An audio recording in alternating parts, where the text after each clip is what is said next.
ഓം ശ്രീ ഗുരുഭ്യോ നമ. മിടുക്കനായ ഒരു ഇസ്രായേലി യുവാവ്. എന്തിനാണ് ജീവിതം എന്നതായിരുന്നു യുവാവിനെ അലട്ടിയ വലിയ പ്രശ്നം. അതിൻ്റെ ഉത്തരം തേടി യാത്ര ആരംഭിച്ചു. ആ യാത്ര വിവിധ രാജ്യങ്ങളിലൂടെ ഒടുവിൽ ഭാരതത്തിലെത്തി. അങ്ങനെ വള്ളിക്കാവിലും വന്നു. കുറച്ചു മാസം ആശ്രമത്തിൽ തങ്ങി. അയാൾ വീണ്ടും യാത്ര ആരംഭിച്ചു. ഇപ്രാവശ്യം ഭാരതം മുഴുവനും കാണുകയായിരുന്നു ലക്ഷ്യം. അതും കഴിഞ്ഞ് യുവാവ് വീണ്ടും അമ്മയുടെ തിരുസന്നിധിയിൽ തന്നെ വന്നു ചേർന്നു. അമ്മയോട് ചോദിച്ചു, അമ്മേ, എൻ്റെ ജീവിതം കൊണ്ട് ഞാൻ എന്തു ചെയ്യണം? അതിനുവേണ്ടിയാണ് അമ്മയ്ക്കരികിൽ ഞാൻ വീണ്ടും വന്നത്. അമ്മയ്ക്ക് അതിനുള്ള ഉത്തരം എനിക്ക് നൽകാനാകുകയുള്ളൂ.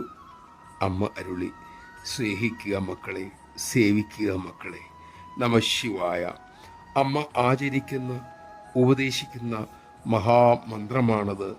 സ്നേഹിക്കുക, സേവിക്കുക. അമ്മയിൽ നിന്ന് ലഭിച്ച പ്രേമവും കൃപയും മറ്റുള്ളവർക്ക് പകർന്നു കൊടുക്കുക. അതിനായി നാം നമ്മെ തന്നെ ആദ്യം സ്നേഹിക്കണം. നമുക്ക് വേണ്ടാത്ത നമ്മിലെ ദുശീലങ്ങളും ദുസ്വഭാവങ്ങളും നമ്മെ ക്ലേശിപ്പിക്കുന്ന അത് വേണം ആദ്യം നാം തൂത്ത് വൃത്തിയാക്കാൻ. അങ്ങനെ നാം നമ്മെ സ്നേഹിക്കുമ്പോൾ മറ്റുള്ളവരെയും സ്നേഹിക്കാൻ നമുക്ക് സാധിക്കണം. അതിനായി അമ്മയുടെ കൃപയ്ക്കായി നമുക്ക് പ്രാർത്ഥിക്കാം.